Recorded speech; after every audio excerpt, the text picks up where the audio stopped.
每周三中午12点，会员抢先看上下集，观察室陪你一起课堂 ，VIP 专享会员版，解锁游戏局，加料纯享版，嘉宾约会全记录看到爽。周五12点，砰砰放课后，独家揭秘嘉宾真实日常生活。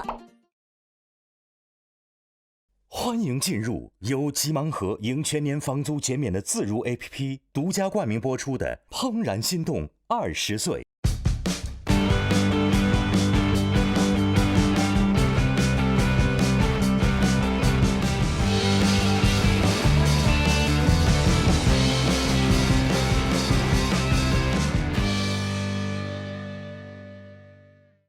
欢迎各位收看优酷《怦然心动20岁》，本节目由自如 APP 独家冠名播出，上自如急盲盒迎全年房租减免。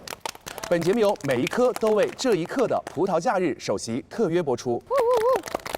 跟大家今天交代一下啊，我们在上一集结尾的时候，他们剪辑了一个画面，大家都在哭，全员爆哭的画面。哦，暴风雨来临。上一集全员爆哭吗？上一集结尾。是上辈子的事，就是上辈子的。小托，你先说，你还记得啥吧？上一集我记得那个小毛留给了板砖。老肖呢？有没有什么记忆？我记得哥哥叫小鹏，这个确实没记错，这个确实没记错。你不说我差点忘了。弟弟叫小豪。你记得一些很重要的线索哎。能记住这个不错了。好，到底这集会有什么样的一个变化，我们就一起来期待一下。下面进入每一科都为这一刻的葡萄假日砰砰追踪时刻。兄弟们，再见 RGB。下次下午，箱子啊，好，谢谢。你松一下我。我喜欢板砖，好可爱。板砖就是真的是那种搞笑。今天太阳好大，不穿羽绒服了。学学人家木木熊，把帽子戴好。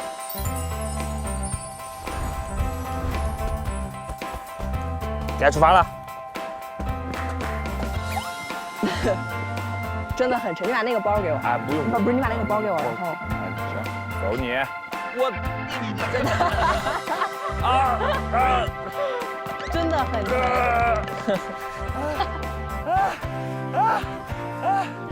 我觉得我闪 Q 了。那少年们呢，马上就要离开甘孜了，特别的感谢 RGB 民宿的住宿支持。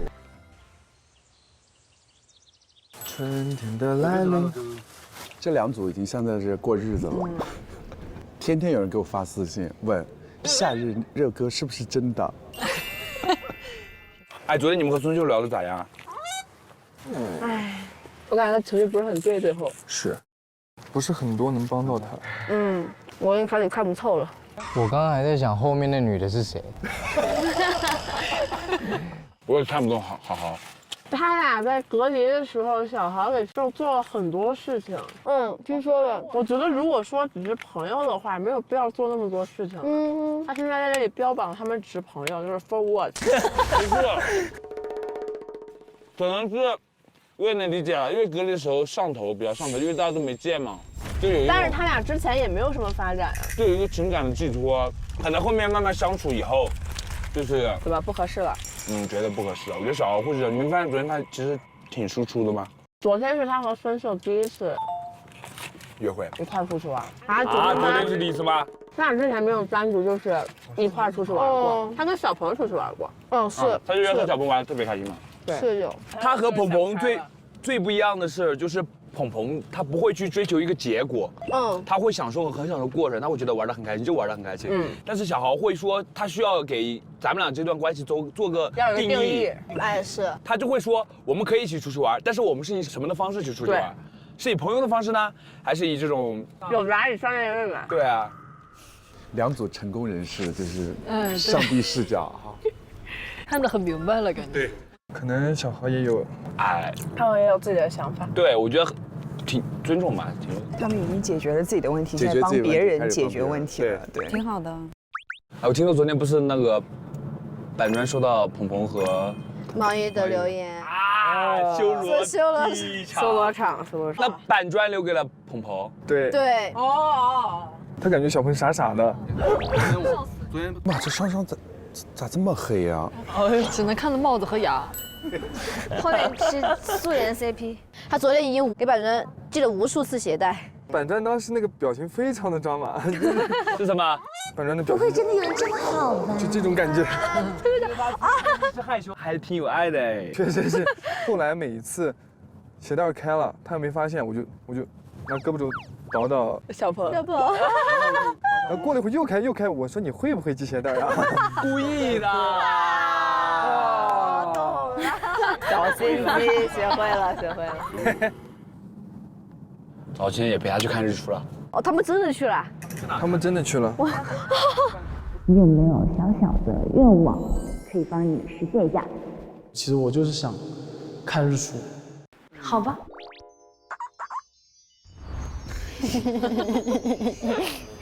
我今天早上起来就是看板砖旁边，他真的已经睡过去，我以为他没去。就是回来了睡的。对。他真的等到了6点过。不得不说，板砖在我心里的形象又高大了几分。他人真的很好。哎，但是一开始是孙秀先说这个事儿的。哦，对。什么东西？我开着耳鸣了，啥也没听见。就是你们留那个心动留言那天晚上，然后当时小鹏给孙秀留的就是他的愿望是想看一场日出。哦。我还蛮期待我们大家可以一起早上去看个日出，感觉还挺好的。好 drama 吧，其实。哦，有点 drama。真的蛮 drama 的这个事儿。挺 drama 的。哎，究竟是怎样的结局才能配得上这一路的颠沛流离？你们有没有一种感觉，他们现在4个人像是观察室？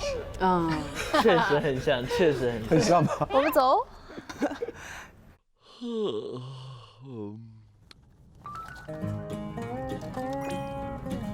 卷死人了！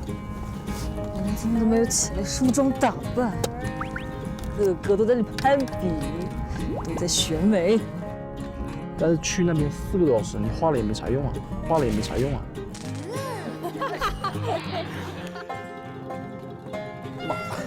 哎呀，真的是很。这个镜头也要放出来了。哎呦喂，一点形象，一点脸都不给人留，真的是。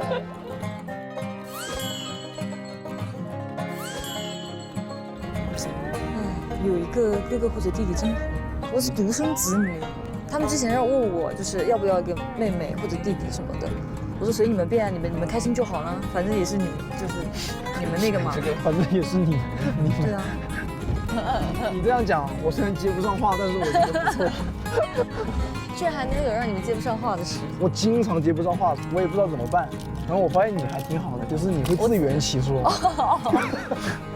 那确实。学到了，你知道吗？他好话痨，我好希望生活中有这样的朋友。夏老师今天白了我好多眼。为什么？他们之前不是老是说你最有好感的异性是哪个嘛？我说是孙秀，这确实是。但就是聊得来，你知道吗？然后跟他出去玩，我都是以朋友的方式去玩。然后可能之前有送给他一些什么礼物嘛，或什么，可能会让别人都觉得开始谈恋爱了。其实完全没有，哇，又开始了。弟弟又来了，弟弟又来了。然后昨天晚上我就跟他说清楚了，我就说我在现实生活中我认识一个女生，然后想要跟她谈恋爱，我肯定要有一个时间过程。这才几天，我感觉我很大的压力感。其实我非常理解你，就是我没有特别想留言的时候，我也不留言。你是慢节奏，你就按照你的节奏来走。但是他很难过，孙秀他很难过。那也没有什么办法，毕竟你自己的世界观，他可能也误解了嘛。但还是得说开的，你不说开的话。对啊，还是要说开吗？他觉得我不一定要谈恋爱，我也许只是先接触。没错的，是我们对他们抱以太高的一个期待了，相处。而且我们在上帝视角。是。但是他就把这个想得太重了。你那天跟谁去的？李志豪。好吧。知乎他的全名李志豪。就我们俩昨天不是去玩那个滑旱冰嘛，然后我感觉昨天对我来说还挺有意义的，因为我们两个就是我拽着他的衣服，他也拽着我的衣服，我们就一块滑旱冰，我觉得还挺好。但是他说他跟其他女生也会这样。而且昨天你们拍照的时候，我也看到了。两人再靠近一点吧。可以啊，可以啊。哦，有点无语。我觉得这个事情跟之前送花的差不多，感觉它距离感很强。差不多吧，就我一直在靠近，但我觉得他在停滞不前，甚至在刻意的保持距离那种感觉。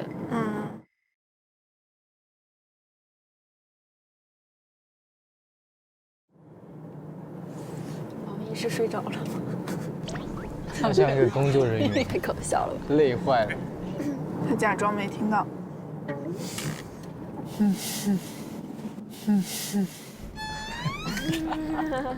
我刚睡着了。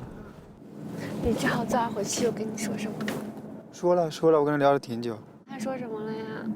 他就觉得，就是跟你相处最舒服，然后就这样相处。但是他也没有多想，他就感觉怕你就是陷进去，但是他感觉又没到那程度。妈呀！啊！救命啊！怕你就是陷进去，但是他感觉又没到那程度。但是我们的关系一直停滞不前，一直就是卡在这个地方，不知道该怎么给他一个结论了，你知道吗？白扯，千万不要做一个传话筒。他不是跟你说，他说，就是我不能100%还原，就是我就讲，甚至连好感都算不上。哎呦喂！哦，他说这个老师很狠，甚至连好感都算不上。我跟这个小吴跟小白肯定是完全纯朋友，但是最想了解的人是他。这他没跟我说，他跟我说的是有啊，还有没有什么好感？我忘记了。他说他自己现在就是你越近他越退，就是这种情况，他有点怕。那有什么好怕的呀？我能拿他怎么样吗？我一个女孩，我真还原不了。改编不是乱编的，这个就是他确实他这个表达能力有点缺陷。你也有，你也有。可是那他为什么要给我写卡片，说什么我想让你了解现在的我，然后什么之后的我，还有未来的我？但是我也不知道他的脑回路是什么样子。这脑子不正常。他要是真不代表什么，他就给每个女生送一份。也不是，就是相对来说，就是感觉比较好。但是他说算不上喜欢。不要跟小龙聊天。好狠，好狠啊！这个一点都不蠢。我也没有喜欢他呀，我也没。对，我说了，我说对面也不一定就是喜欢你，你这有啥可想的吗？他该不会怕我爱上他吧？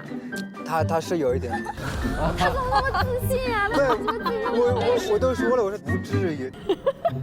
好尴尬呀，这样真的。哇，这个转话筒真的。我要是女生，我就下车，我走了。但我觉得这样对秀反而好啊，不然他还会觉得有可能。但这个会很伤。但是我跟你讲，你看孙秀这个态度，从头到尾，他就是昨天晚的气已经消了，今天早上又重新燃了起来。哎呀，手电怎么亮了？那你还想找他聊一下吗？没有，我觉得你跟我说完我是很清楚，昨天他跟我说完我不是很清楚。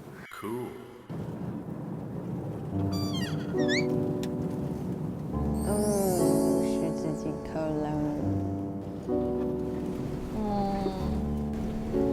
已经蔫儿了感觉。那你还会给他机会吗？我决定了，从此以后我脚跟李志豪做对角线。你最好是一个在东，一个在西。这样来看，其实小吴的心态还更好一点，因为他过来了。他过来了。自如 APP 提醒您，精彩稍后继续。本节目由自如 APP 独家冠名播出，上自如急忙盒赢全年房租减免。本节目由每一颗都为这一刻的葡萄假日首席特约播出。本节目由4周耀白素颜自带高光的翠雅银白系列赞助播出。本节目由嚼出甜蜜心动的阿尔卑斯果然好嚼赞助播出。葡萄假日提醒您，精彩继续。本节目由自如 APP 独家冠名播出，上自如急盲盒赢全年房租减免。本节目由每一颗都为这一刻的葡萄假日首席特约播出。本节目由4周耀白素颜自带高光的翠雅银白系列赞助播出。本节目由嚼出甜蜜心动的阿尔卑斯果然好嚼赞助播出。先说一下，刚刚他们在车上的时候，有一组人就是已经像是第二观察室了。第一，他们在现场，我们是第二，我们是第二观察室。其实我们每个人可能都会遇到一些状况，或者朋友跟自己讲一些感情上的一些情况，在那种时候，大家是劝和派，还是劝分派？劝分，你们俩都劝分啊？就是头脑清醒那种人间清醒。我不是因为头脑清醒，我要拉着他一起跟我单身。金晨，你也选择分，因为旁观者清嘛，我就会帮他分析。我自己就是看一些事情看的就是比较清楚。真的假的？有吗？有。自己的事儿永远弄不明白啊，就别人的事儿就是特别清楚。老肖呢？谁？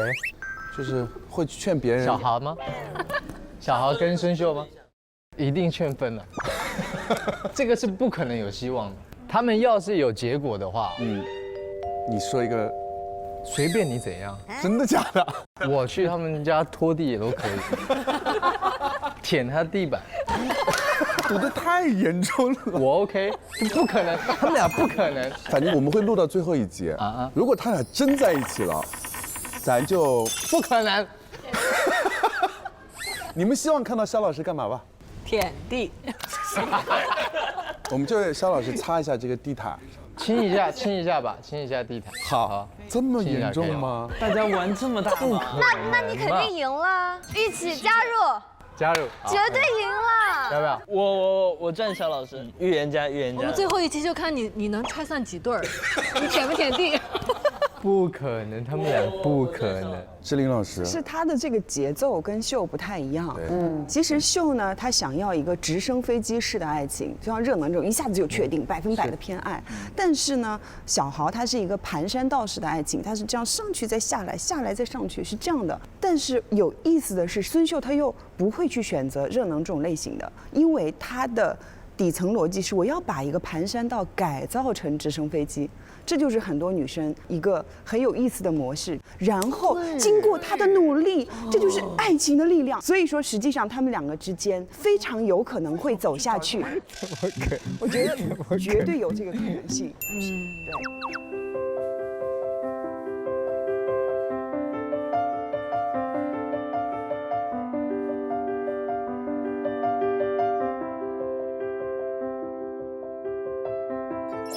这什么大雾？哎呀，最美云海，这云在哪儿呢？他们人呢？怎么这么大雾？他那个寂寞，啥也看不见。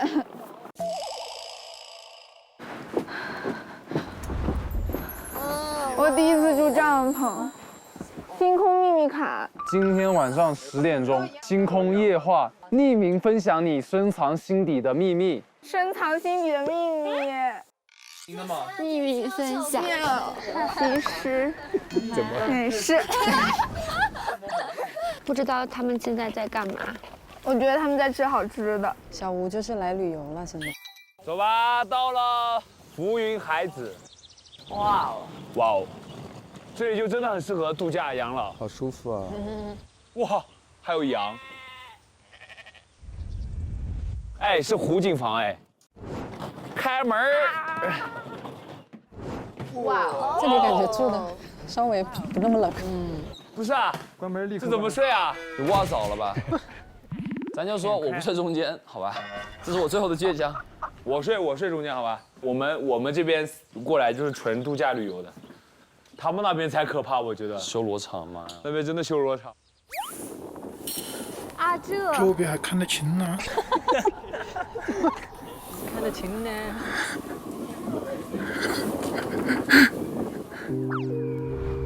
哎呦，冷吗？那是情侣装吗？一看就是。哇哦！哎，你给我俩拍一张。要拽一点。你们俩不在一起真的很难收场。是的。铁铁。哎，这两个可爱。好甜哦，好甜好甜。他们俩什么关系啊？他俩是在一起啊？没有确定吧？没有讲出来过吧？但他们互相喜欢已经知道了。头都摸成那样了，肖老师。脑子里全想的是不好的那些事儿。好吧，好吧，好吧。这边可以钓鱼、劈柴、篝火，各自分头玩呗。那你们去劈柴，我们钓鱼去。劈柴吧，劈柴吧，我去劈柴吧。嘟嘟嘟嘟嘟嘟。对，对呀。慢点，慢点，慢点。他们俩还很搭，算搭了。嗯，这是啊，要这么原始吗？咋砍呢？你拿着我看看。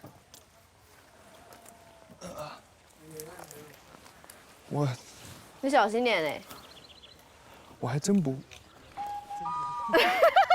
这年轻版的乡村爱情是吗？用哪边劈啊？这边？这边？这边，那边没有开刃。好，这不是镰刀吗？对啊。镰刀怎么劈柴？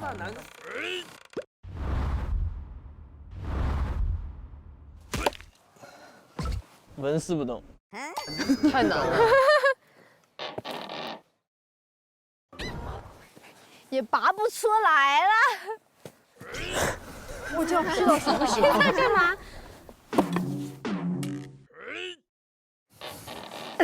带走吧。直接扛回去，拎走，扛回去的。传统这样反了，就跟一样呀。然后卡它，就叫卡它。而且危险哦。再过来，再过来。哎呦，可以。好危险啊！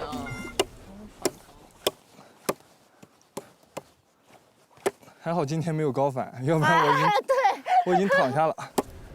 很执着。哦，可以，在第一根。哎，可以。这次还挺一发入魂，一发入魂。魂飞魄散。怎么又成语接龙了呢？这两位。悄无声息。息息相关。关雎鸠。开始的这么自然。哦，这个可以它中间有缝儿了。鸠占鹊巢。鸠。好。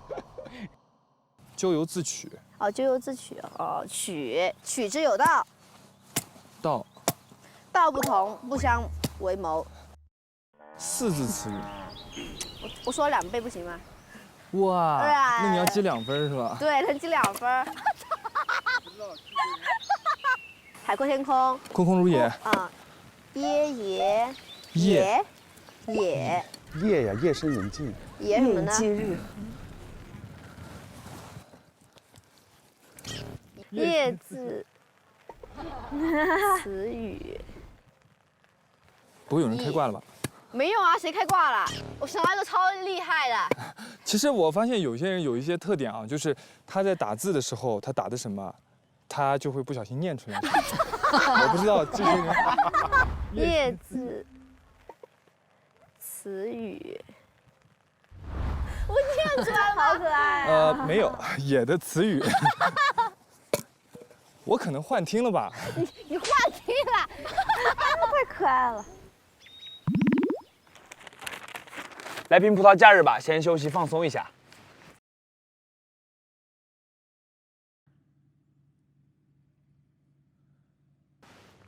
好喝哎，美味甜润可口果酸，很清新爽口呀。它这饵是啥呀？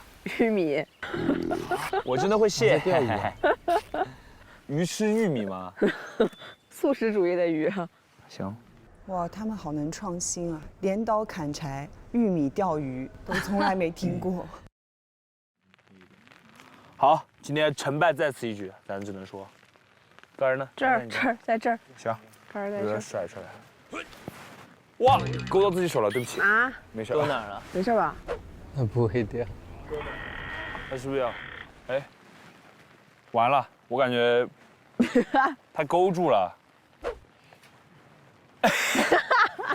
咱就是来荒野求生。鱼竿得拔出来啊，他没拔出来吗？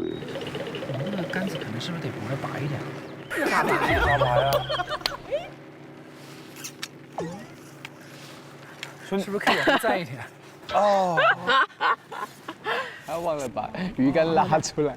硬甩呗，就刚才没有这么短的，刚才没有把它弄长。原来这个盖可以伸这么长。你觉得爱情里面的浪漫是每天做一件新鲜的事儿呢，还是把一件事儿做成每天？基础是把一件事儿就是变成日常，但是想要关系变得更坚定，需要去做不同的事情。对，你觉得新鲜感会消失吗？对一个人的探索的，我觉得，对你的新鲜感应该不会消失，对你的新鲜感应该不会消失。哎，好会说话。因为就是怎么说呢？我觉得我们两个都属于那种会不断去为对方去学习进步。对的，那这样的话，其实新鲜感就是会一直有的。那还是新鲜感比较重要了。你刚开始发展关系，新鲜感肯定重要，但是到后期的话，新鲜感就会变成次要的东西。因为到后期，其实我觉得，当感情再升温的话，更多的是一种责任。对啊，爱情变成了亲情。对呀，好像不是我们这个年纪该考虑的事儿啊。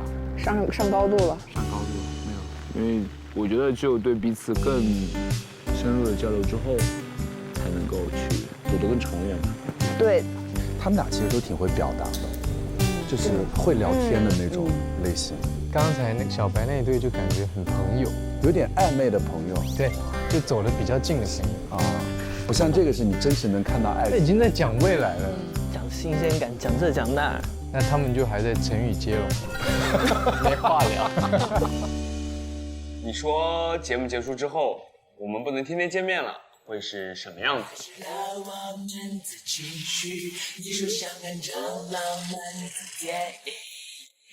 ？Baby， 我在等你，两个人的关系，幸福后拥有的默契，在我耳边传来轻声细语。毕业租房选自如，各自如。我感觉雨越下越大了，要不我们回去吧？也行，也行，就是一个尝试一下，尝试一下，最起码知道鱼竿是可以伸长的。哦，回到小屋喽，给他们放这儿吧。哎，不知道哪个倒霉蛋还想去钓鱼。Hello， 来了，开门，我知道你在家。哎，你们回来了。对呀。批了多少啊？你们钓了多少呀？钓怎么样？钓了2条，然后拿去晚上。你就拿去加餐，就是拿去加工了。真的有啊？真的有。真的好累钓的。就是在那。真假的？真的有。你们可以去钓。多大呀？我们都拿回来了。多大呀？这条差不多这么。玉米真的可以钓上来鱼的，骗人的，一看就骗人的。反正今晚加餐2条鱼，记得是我们的。可以。你们要去钓一下吗？倒霉蛋。哎，我们现在问问他们在干嘛，他们接不接？你们在干什么？我什么人也没有。你看外面，你看外面，太可爱了，这姐妹太可爱了。我们的外面。你看我们的，你看我们的。你们这在哪里啊？好好看。你们是在下冰雹吗？雨下很大雨。然后就是雾根本看不见，跟照片实物与照片完全不符。买家秀和卖家秀。那我心里好受多了。我们晚上吃烤乳猪。晚上要吃烤乳猪。烤乳猪，还不要吃烤乳猪啊？这。我们烤乳猪的柴火都是我们自己劈的。对。鱼都是自己钓的。烤乳猪现抓的。17就。烤乳猪是现抓的。你们没发现17不在吗？他被烤了。那我们先去钓鱼啦。我们去钓鱼了。我们烤乳猪的时候见吧。那我们先走了。顺利。一会儿见。小白有一个好处就是他每次讲话都很有精神，元气。对，就早上起来就很适合当闹钟。小老师起床啦！就在这儿吧。好，工作啊，来。帮我打个伞。你坐过来一点呗。哎呀，你坐过来一点呗，再坐过来一点。哇，浪漫！辛苦你帮我打个伞了，你不要淋到了。这么长呀？你要不要出去耍一下吗？我出来。啊，你坐好，你坐好。2个傻狍子。可以，快过来，快过来。感觉我甩了很远，但是他快过来，就一直淋着。哎呦，这个举动，你坐下是吧？好贴心的。哇，救命！不错，好。这还是朋友吗？还有什么可说的？等一下，我没看到。假装看不见，看不了好东西。哎，这次真的远了一点。你过来呀。你跟我过来。还差不差？我不要坐，不要啊！哎呦，你看又插头了。戳到他，刚刚雨伞戳到他头皮。只看到不好。直接就给你拉上草来了。哇哦，浪漫。没事，不怕啊。好。哎，等一下吧。这次等一会儿。今天第8天了，好快啊！是。我们第3天来的。对。第3天过了5天了。感觉我来的那一天，仿佛发生在昨天，真有那种感觉，就是，我在车站见到你，去跟热能夏老师打球，晚上一块吃饭，真感觉就是这些事情。嗨，这时候这些事儿，我感觉就印象很深刻，而且就感觉很近。怎么这一钓鱼就能说出点心里话啊？因为很安静。2个人的世界。其实过了这么多天，我们经历了好多。也没有就是说天天跟同龄人待在一起这么多时间，然后我们每天就旅游。哎，大家都能全心全意投入这段旅途当中。挺好哎，真不错，还行哈，我觉得所有的画面还是比较那种恬静的那种感觉哈，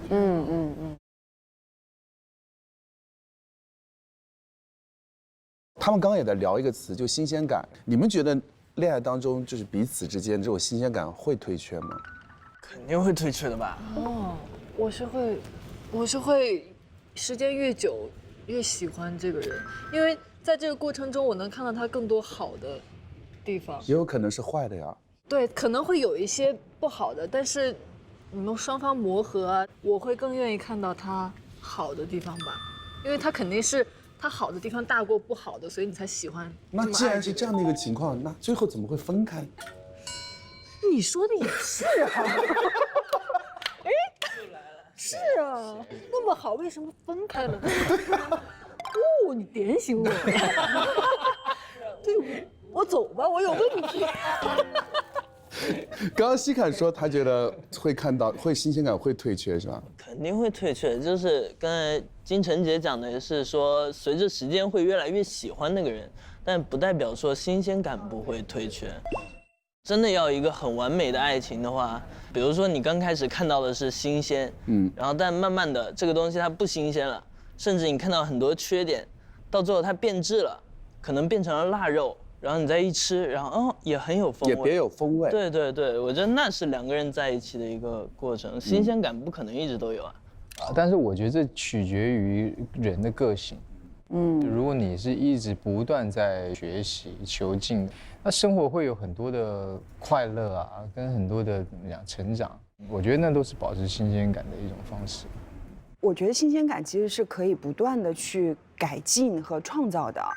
就像刚才热能和夏老师说，我不会对你失去这种新鲜感，因为我们都是在不断学习和成长的。他不断在创新，那新鲜感怎么会消退呢？所以说，其实人和人的情感也是这样的，有的人就会像茶，越冲越淡；有的人就会像酒，越陈越香。好，华，直接升华了，有道理啊。每个人能倒一点。可以。这。哎呀，没事，不好意思，没事，对不起，没关系，不烫，女生啊，没事，我来，这没事，不好意思。哎呀，不烫，比我昨天自己倒自己的不烫多了。我自己昨天把自己差点就是水差点扔出去了。板砖的硬汉。我这个吧，这个再加一点吧。行，我在等他们看。你们有没有那个冷水？没有冷水。我帮你们拿一瓶。哇，这个湿度感觉很不舒服。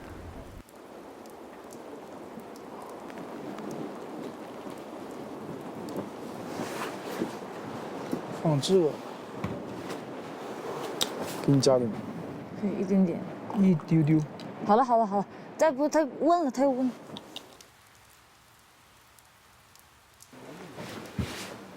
哇，好舒服啊，这床。哎呀。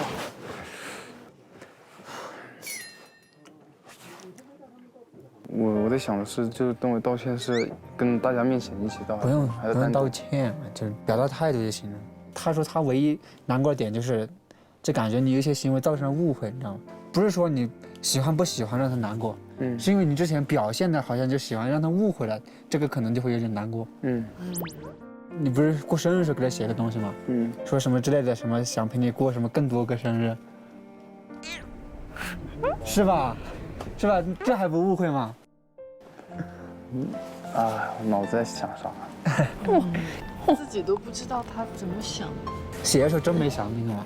其实当时还好感度更高一点点，是吧？当时就想更进一步，那肯定也就写。当时是有这种想法，妈承认了，当时是有，现在没了。现在没了。那你能不让孙秀误会吗？那肯定会误会。其实是越相处就越发现其实是没那么合适，然后各个方面就是到底达到什么程度？因为到最后的时候，你肯定是要告白，肯定要在一起。如果你达不到那种喜欢，那你就赶紧尽早放弃，赶紧说清楚，就这样。对，挺正常的。你不相处哪知道呢？哇，你们到时候自己聊。我们这边在聊秀的事，然后他们那边在聊小豪的事。小豪怎么说？其实我觉得他们在做朋友这件事情上，真的还都可以的，就互相之间的。说的，就是他觉得还是太快了，他自己也知道，就是他的行为就是还是有点不礼貌的，估计。我觉得你们还是要找一个机会去说开好，因为其实小豪他也是想法，就是说我们两个每次都抱着说开的心态，但是他每次都说不对。但是你知道吗？他当时跟我说的时候，还逻辑还挺很真实的，这个脸特别真实。他跟毛衣说的也是，但他每次跟我说的时候就把我说的特别乱。我感觉他就是跟你说话就紧张。对，我可以接受那种慢节奏，但是我觉得他在故意的拉远距离。他对那种好感度的界限，我觉得划分的特别清晰。这就是友达以上，恋人未满。我估计他是一个这样的意思吧。互相排忧解难。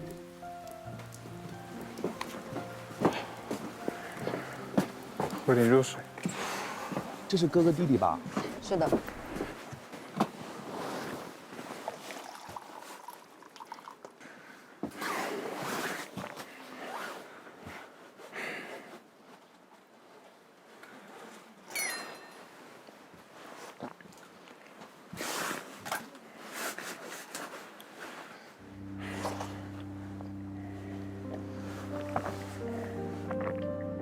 怎么他俩在一起都不说话呢？这个是他们俩第一次单独相处，这不是我们的剪辑啊，就真实的在录制节目的过程当中，他们俩单独在一个空间当中的第一次相处。那可能太了解对方了。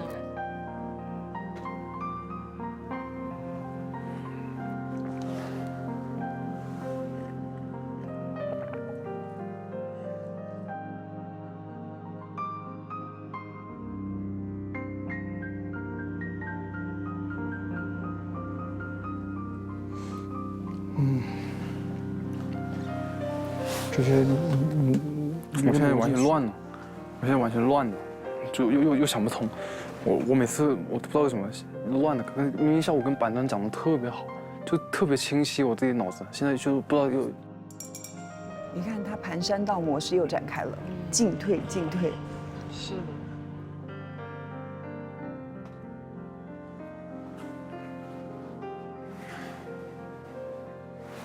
哥哥是不是也挺心疼他的？那你是因为什么对他好感没那么好？没什么特别大的共同话题吧。那你送礼物对你来讲是啥意思吗？就生日而已，没有什么别的意思。你看他们有一种自己在跟自己对话的感觉。但是你都讲明白了，最终肯定是不希望他受伤害，然后互相都是比较舒服的状态相处，是吧？那你就思考着怎么讲嘛，你不要那么沉重嘛。有我也得急。你这个样，你这样子，谁为你想你啊？哥哥这么一个儒雅的人，终于……哎，我太喜欢哥哥了。我就是想不通，我就是现在想不通什么。我怕到时候全部都变成结巴，而且你逻辑也顺不了嘛，理不顺嘛，所以说就是现在逻辑多多少少有点。话是从心出发的，什么叫你结巴？你结巴肯定是有原因的。哦，这句话说的挺好的啊，话是从心出发，你结巴一定有原因。没有，他在想待会怎么跟他那个讲。没有那么大误会。主要是你那种好忧郁哦，你这种，都明白你这。我要是个女的，我都被你搞晕了。你想干嘛了？你就正常该说啥说啥就行。正常说啥说啥嘛。你不要一去就低气压。对面也很低气压了，我都不知道怎么帮你。对呀。其实说实话，对面应该已经想通了，你们只需要对话完就可以了。OK。他该想的都想通了。哇，你知道哥哥有多好，你知道吗？我疯了。哥哥刚刚讲一句话，你知道他说了什么？他说我都不知道怎么帮你，就意思是说他一路都在帮他。是，你懂吗？哇，这个话。而且其实之前哥哥对秀也是有一些想法的嘛，但是他后来就基本上就全身而退了。我想请那个马龙林先出去。我想再用兄弟。那我们现场连线一下他们好吗？马龙林先不要进来。对他们两兄弟在那边聊挺好的，听着挺好玩。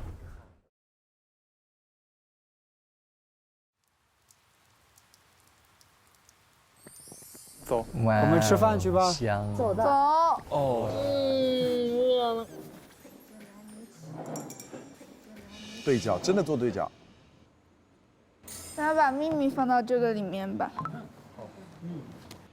我有一个小秘密。不要被别人看到了。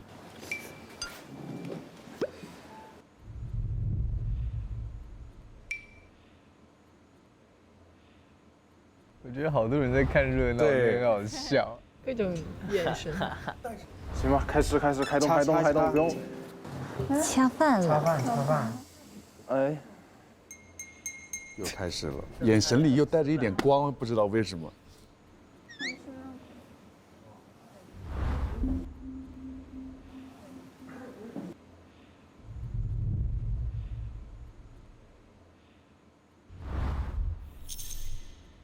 哎呦，这个屁股挪的哟！干什么嘛？干什么嘛，兄弟！搞这小动作，你真是。小动作也那个。这孩子就是想要引一下注意。这里面是什么？这是个啥？番茄锅吗？哎。干嘛？哥哥来了。久等了。那就不要拘束，动起来吧，吃吧。好饿，而且好口渴。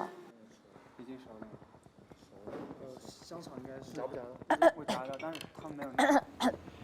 咬的就是。太辣了。怎么？有没有纸巾啊？没事。哎呦，把什么把？爸，我们直接吃嘛。现在需要勺子。这姐，人家在辣，他必须给人家。先给人家。真是笑死了。他都准备手过去接了。这怎么那么辣？没关系，我可以这么讲，我可以直接生。有没有酱油醋？谢谢。哇，她这样的皮肤真的又白又亮。我猜她可能一直在用这支翠雅追光瓶银白精华乳，去黄提亮后才有这样的光耀素颜肌哦。拿点纸巾烧热，我是个服务人员呐。干什么啊？大家搞那么客气干嘛？不是呀，我是个服务人员呀。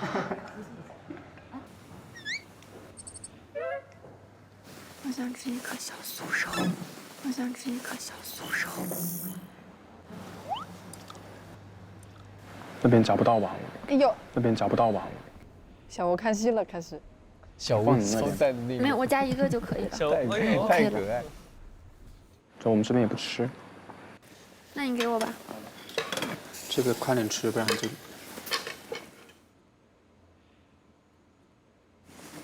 我们一会儿那个匿名游戏是，就自愿嘛，愿意讲的就讲一讲，不愿意的可以猜一猜。那我们开始啊，谁是第一个？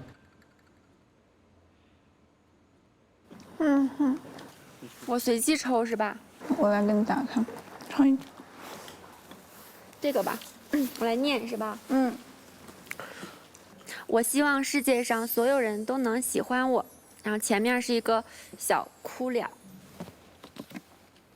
是谁？小吴。弟弟。你的。加一。我看一眼，我看那个小哭脸，好吧。我觉得是板砖的。你们要猜一下吗？你们要猜一下吗？你们要猜一下吗？哦，不是我们要猜。好可爱！啊，自己说漏嘴，说漏嘴了，哎，真是说漏嘴了。聊一聊，为什么是哭脸呢？是这样的，因为我以前虽然也是一个活泼的人，但是，我会有一点存在着，就是希望大家能够因为我的活泼而比较喜欢我，或者是跟我待在一起比较开心吧，这是我的一个惯用的伎俩，等于说是。就可能有点讨好型人格。可以说是。我现在都很真诚，我现在没有这种习惯了。就我夸你漂亮，夸你可爱，然后就不夸了，就夸你有趣，夸你可爱，夸你有才，这都是真心的。为什么没有我？为什么没有我？可爱漂亮。那为什么没有我？可爱漂亮。服了。这很真诚的，我真的是发自内心夸奖你们的。我觉得挺难得的，因为现在很多人总是想自己，很少是为别人想，我觉得还挺特别的。重点在这儿呢，就能替别人想，这本身就不是一件容易的事情，这本身就是比较反人性的一件事情。我觉得能做到是一个很难得的一件事情。好了，别夸我了。哥哥现在表达也越来越好，他也越来越松，越来越进状态了，哥哥。他是越来越喜欢这女孩，是吧？我觉得，可是我还想说，我觉得你性格真的特别好，就跟你相处过的人，他肯定都会喜欢你。但是如果遇见那种不喜欢你的人，我希望你也可以不要放在心上，因为他们可能只是跟你相处的不够多，不够了解你而已。所以不要哭脸，下次画个小脸。好，下一个。下一个是我来抽，好，怎么还洗牌的呢？当然要洗。其实我谈过的恋爱次数比我跟任何人说的都要多。谁啊？毛龙一。那肯定不是我嘛。不是，我先投那个小吴一票，好吧？我投龙一。我也投龙一。我也投他。为什么都投我？我看他想不想说，就是。我来说，是我。啊？是吗？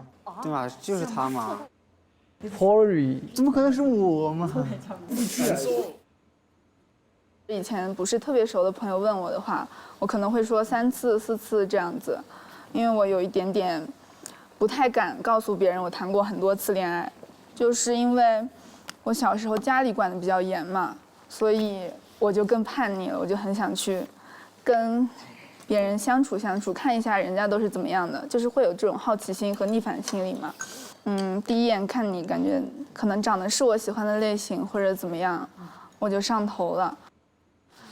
但其实最后都没有什么结果，甚至可能会被挺多人伤害过的这样子。那个时候就是开始一段感情的时候，根本没有考虑结果。你们觉得谈恋爱结果重要吗？我觉得责任感很重要，就是我觉得一定要很确定，就是说心里做好了这个决定了，你才要去谈恋爱这种。所以我过去谈过的每一段恋爱，我自己可以说是问心无愧的，我可以这么说。就是你很慎重，你很谨慎。对，就谈了就绝对不会后悔，永远都不会后悔那种。对。那你会不会遇到那种情况，就是你自己还没有太确定心意的时候，就可能会去推开别人或者怎么样？其实也有过。哦，姐妹助力哦。借着别人的秘密。姐妹助力。也有过这种情况，所以说就是现在的我就不会再做这种事情了。现在我就不会去在没有很确定的情况下去谈恋爱。可以。孙秀应该听得懂了吧？他今天听懂了，明天早上起来又问，哎，昨天晚上他跟你说什么了？那真的是没有办法。下一个是谁呢？都是小鹏。我抽一个取其适中吧。我的毒药，上一段感情使我明白，对待感情就是既需要发现喜欢他人的好感，也要想清楚是否可以接受对方的不足，这是对双方的负责任。就这样。这是孙秀吗？这就别说了，这弟弟嘛，应该弟弟吧。其实当时还好感度更高一点点，越相处就越发现其实是没那么合适。我觉得责任感很重要。这是弟弟说的，肯定是。这我自己写的。这我自己写的。这我自己写的。他哥哥自己写的。就这样。就是，这就是我自己写的，我自己写的。就是现在想不通，我怕到时候全部都变成结巴，而且你逻辑顺不了。什么叫你结巴？你结巴肯定是有原因的。他在帮弟弟说话。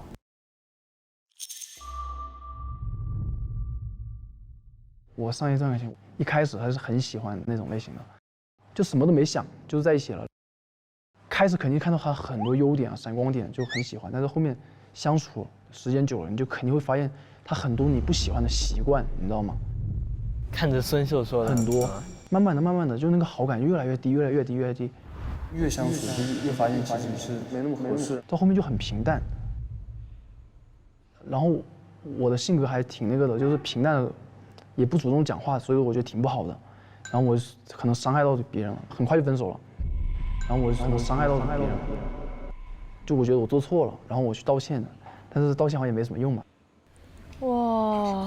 所以说我现在就会跟一个人相处，我就喜欢慢，因为慢，它就会让你更多的时间去接触，然后你去看到他，哦，这个是我很喜欢他的点，但是又看到他这个点，哎，我很不喜欢。但是如果说我想明白了这个点，哦，我可以接受。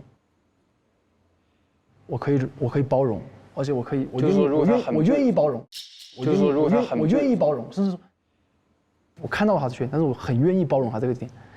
然后你想明白这个点了，我觉得才叫真正的喜欢。他帮他弟弟理清这个逻辑什么的，兄弟俩真的连体了。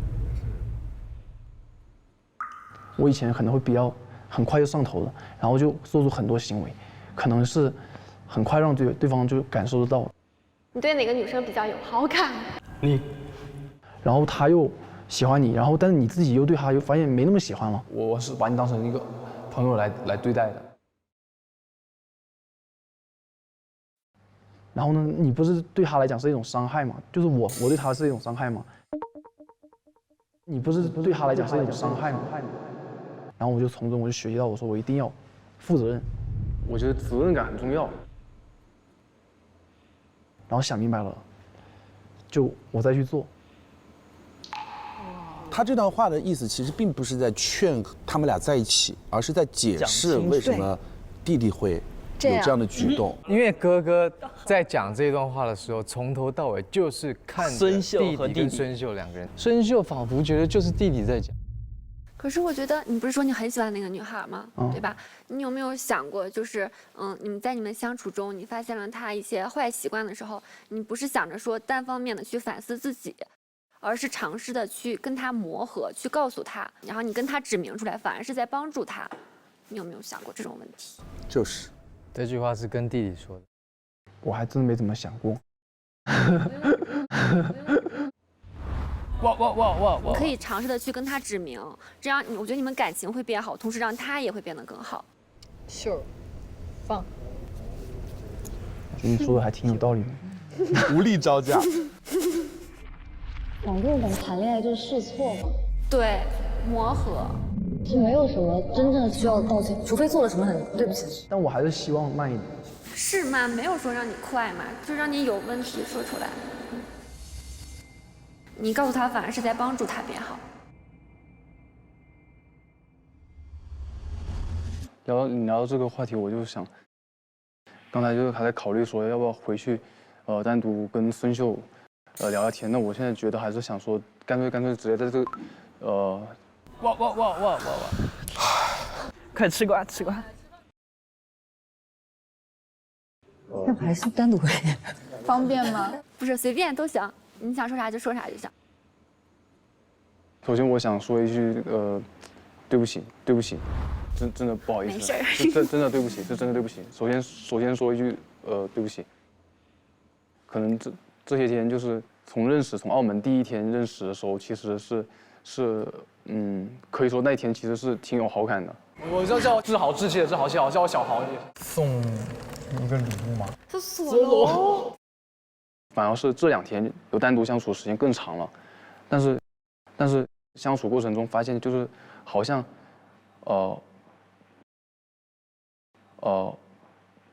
喜欢那个好感反而越来越少，哎呀，可能是不知道是什么原因，可能是不是因为就是可能是。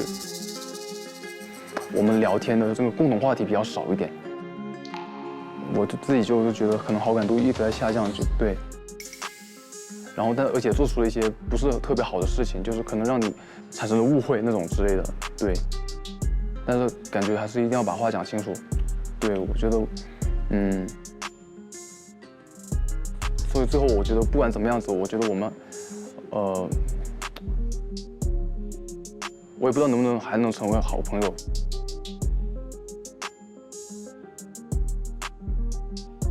能，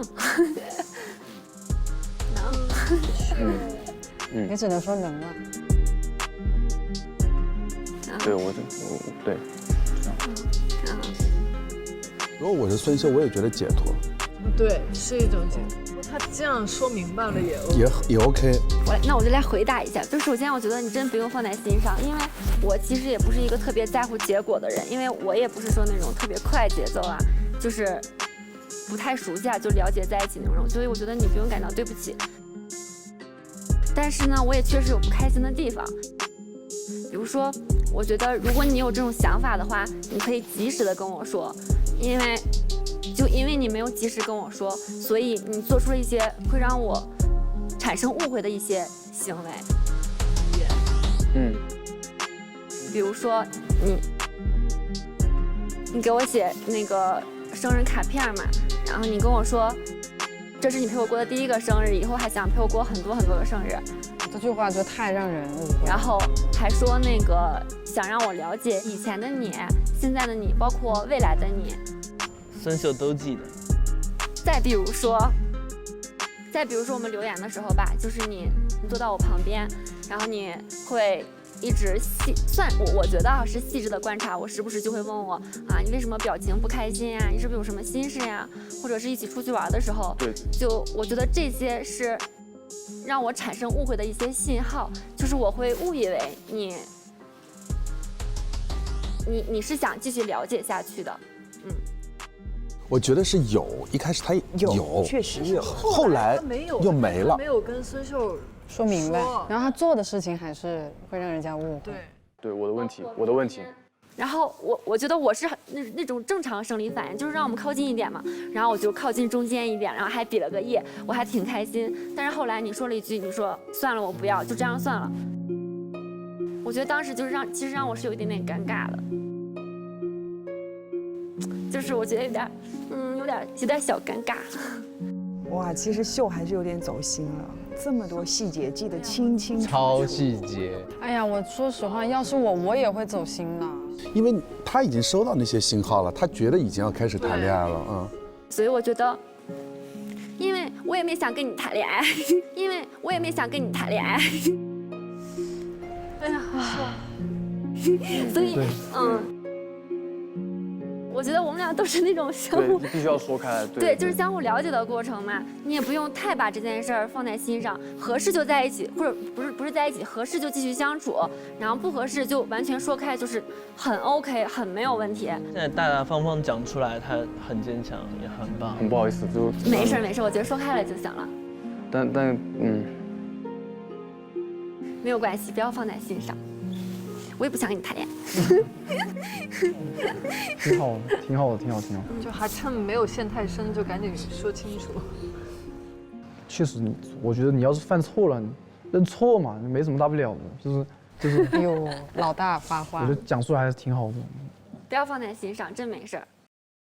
哥哥特别像爸爸那种哈，确实，我们家孩子犯什么错，犯错了就说清楚，解释清楚就好。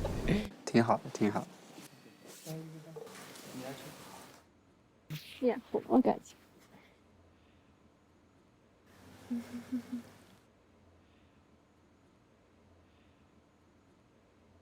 唉，怎么样？现在他们俩就是这个关系相处到这个阶段，通透。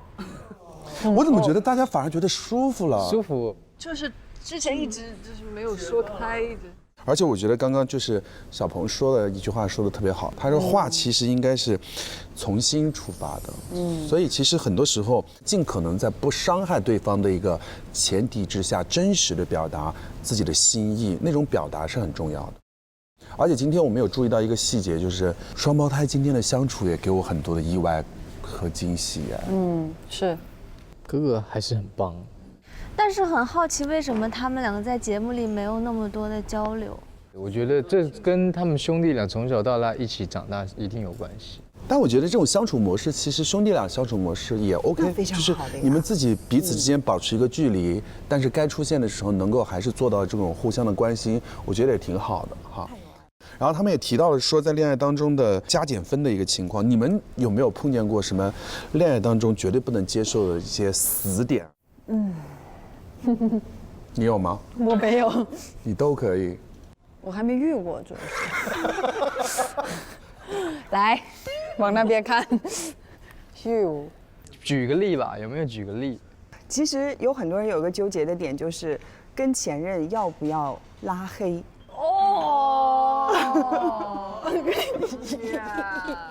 这个好啊！你好像有故事的样子，我很好奇。讲讲。我很好奇。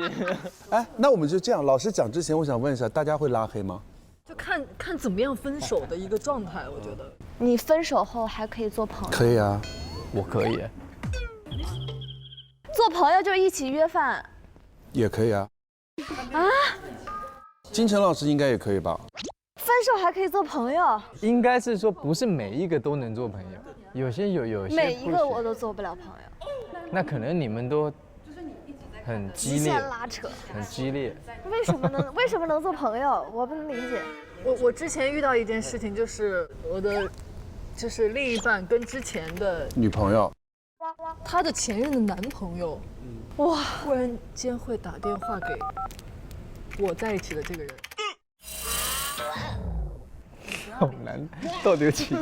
啊，什么意思啊？是8-9恋，就是她的男朋友找了你，我觉得这个故事找了我的现任，就等于说，就不要联系他。不要联系他的前任。对，不是，他乱掉。来，我帮你捋一下啊，是这样子的，闪妮，我现在跟你谈恋爱了，然后我们分手了，哎，好，好，分手了，然后我现在跟金晨，那个在一起了，但后来你现在跟李希侃在一起了，对，李希侃打电话打给你，对，你不要再跟散妮有联系，你们已经是前任的关系了，你对们应该老死不相往来。谁打给谁？谁连这样解释我都听不懂？你打给闪妮，我没有打给闪妮啊。一句话啊，你现任的前任的现任给你的现任打电话。你现任的我现任的前任，让你不要给他的现任的前任打。这太难了，我一辈子也理解不懂不了。到底有几个人4个人，4个人。 ？4个人。OK， 老肖，我帮你捋，你现在跟金晨，你们俩是在一起的啊？现任。OK， 好，现任。我是你的前任啊，你是我前任。哎，他的前任是我的男朋友。对啊，然后怎么样？他给老肖打电话。对，是的。他给我打电话。他给你打电话骂你，骂我，骂我。我没有骂你。那为什么他们俩有电话号码？对呀，我们俩为什么有电话号码？我们俩只有微信。我告诉你，他为什么骂你，是因为他虽然已经跟你分开了，但是他老在他现任面前说，以前萧敬腾对我很好，我跟萧敬腾相处的时候，他经常带我去哪里吃饭，去哪里看电影。哦，他吃醋，他吃醋。哎，好。OK 了，OK 了，懂了，通透。OK 了，好家伙，懂了，好家伙，这么简单的故事啊！是。来吧，我们继续怦然心动20岁吧啊！来。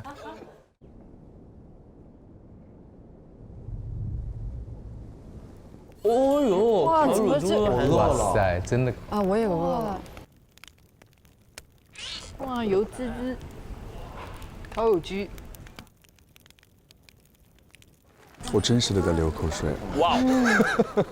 哇哦！啊，到这儿吧。哇哦，17呀！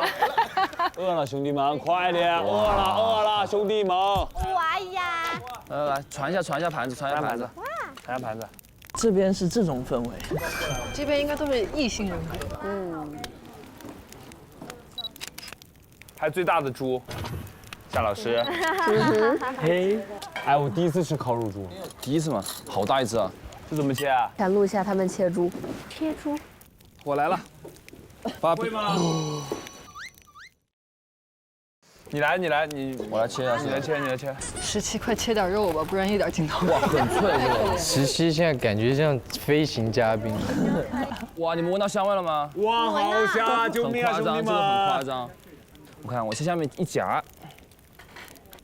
哦，哎呀！哇，最好吃的位置。对。捡起来还可以吃啊。3秒定律。我是肯定会捡起来吃的。好心痛，大家都很心碎。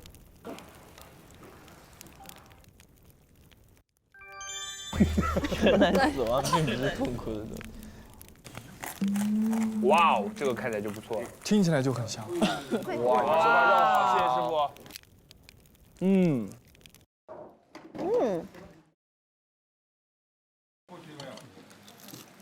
真绝。脆外酥里嫩，想吃。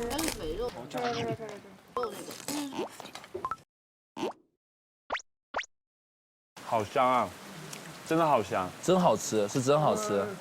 眼不见为净。不管，我等下要吃火锅。哎呀，皮卷，哎，皮最好吃。对。夏老师都不想说话，夏老师这样吃。我依然认真炫饭。夏老师一吃饭他就不说话。误 Q，误 Q。挺误 Q。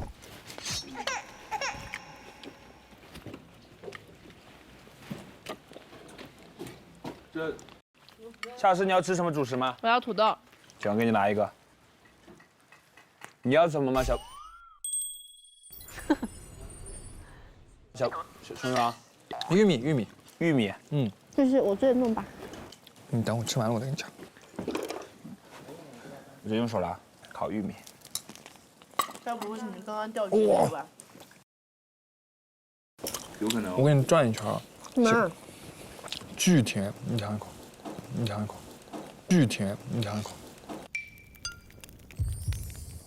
我不喜欢孙子先生，那没事了。你怎么样，感觉？没事啊，没事。就是吃的很满足。手里都是油。高光，猪油高光。你不用给我钱啊。不用给你钱。烦人。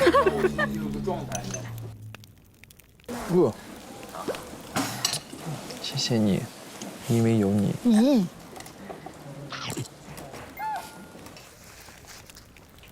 哎，我现在这有个这个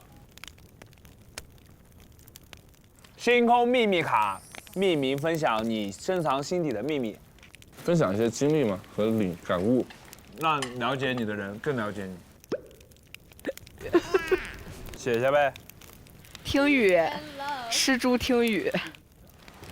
我们一人拿一个呗。如果接到自己的怎么办？那你就念出来呗，反正都匿名就无所谓了。从我先开始吧。行。大家现在所能看到的我，都是在经历了上一段感情洗礼之后，认识到人应该勇敢做自己，不要受到一些外界故意诋毁或贬低。他们出于什么原因暂且不提，但一定会让你变得不自信。勇敢做自己，总有人会因为你是你而接近你。说得好。所以是双双写的吗？夏老师，我是夏老师，选这下。写的真好，下一位。啊，没人。但我先讲，我蛮认可这一段话的。我也觉得说的挺好的。就是还是做自己吧，先自爱嘛，才会有人去爱你。对。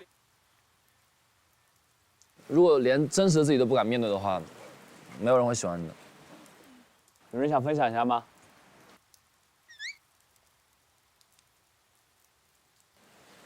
行，如果没有的话，那就下一个吧。这段谁写的？没公布。那我来念一下。家庭对一个人的成长影响是巨大的。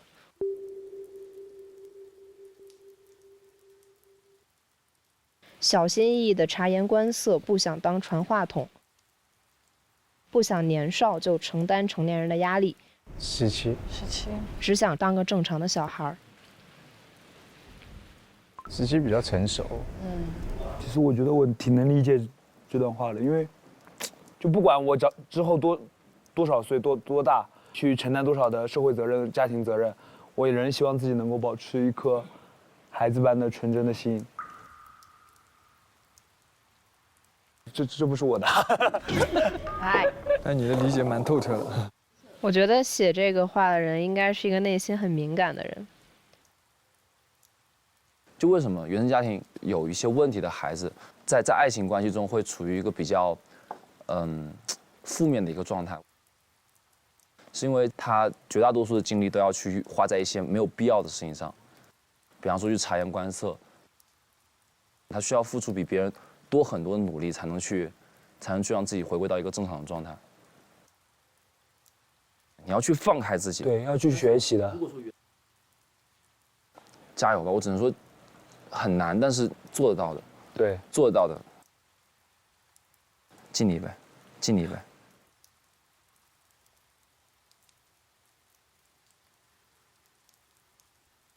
其实我觉得挺好的，就是不要说出来是谁说的。对，他们都没有公开。这一组就比较成熟。对，不一样。那我 continue。continue。OK。曾确诊过中度躁郁症。哇，躁郁症。曾确诊过中度躁郁症，没有吃药，为期7个月，后来恢复了。病症诱因更多是内压而非外压。躁郁症挺难受的，不稳定。哦，那我就这个是我，这个是我。你，而且就是去年确诊的。我觉得这个事儿它也不能算是个秘密，但是我不是很想让大家知道，因为我觉得有点弱。咱们是一生要强的中国女人，不能认输。其实诱因主要是因为当时是升学季，压力比较大，就是大概症状是会，时而非常亢奋，就是可能睡不着觉，然后有时候会特别低落，就是，完全没有精气神干任何事情，然后会手脚发麻，心跳加快。然后后来，就是为什么好了呢？因为考试过了。因为升学的这个大事儿解决了，就是经历过这个事儿之后呢，咱们就是说升学这个事儿也没有拿到我最想要的结果，但是很坦然的接受了，因为人生你那个看远一点嘛，你但凡想得远一步，你就会觉得你现在达到的东西，可能在将来看来完全就是不值一提，然后你现在错过的东西，在以后看来可能也是不值一提。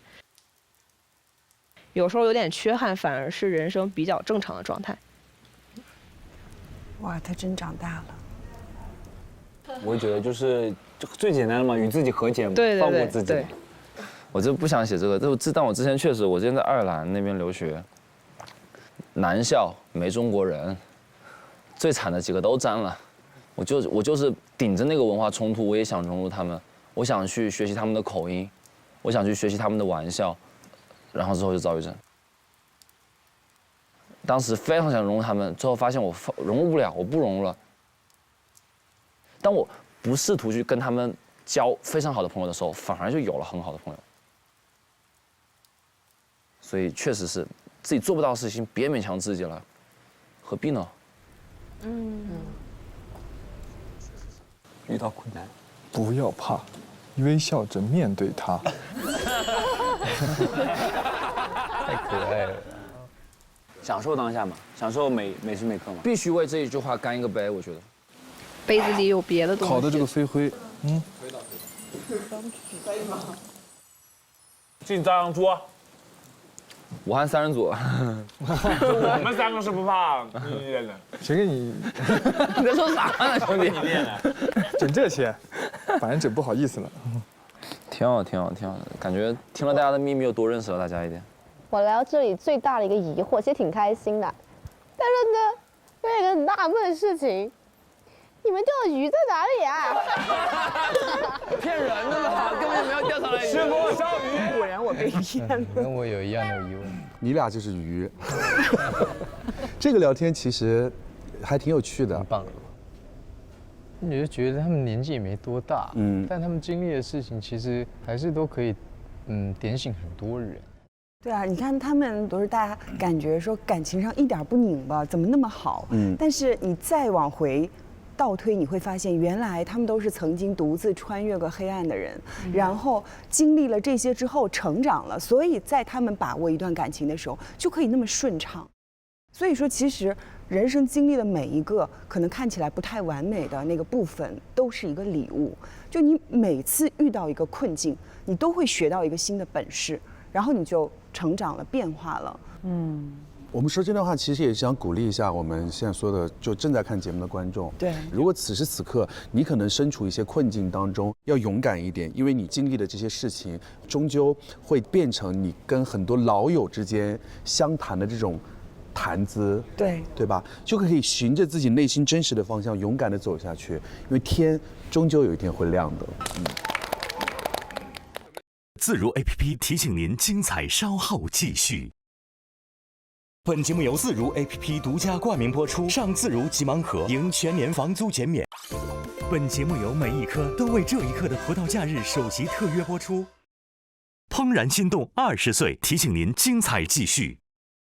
本节目由自如 APP 独家冠名播出，上自如急盲盒，赢全年房租减免。好，接下来我们来看看我们的自如小屋当中藏着什么样的神秘任务。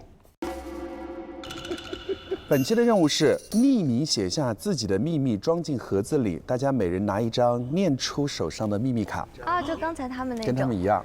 哇哦。可以不公开吗？那就写得狠一点啊。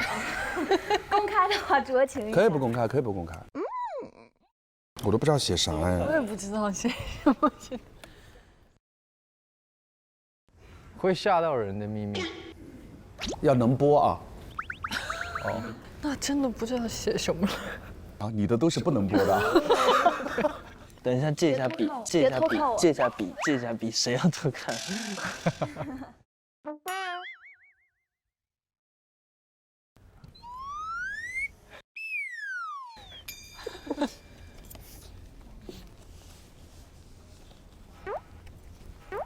哎，你又要偷看我？谁要？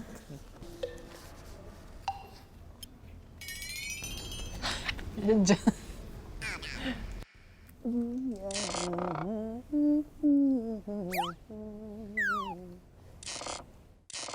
闪电一下了。我早写完了，秘密太多了，所以一下子就能想出来一个。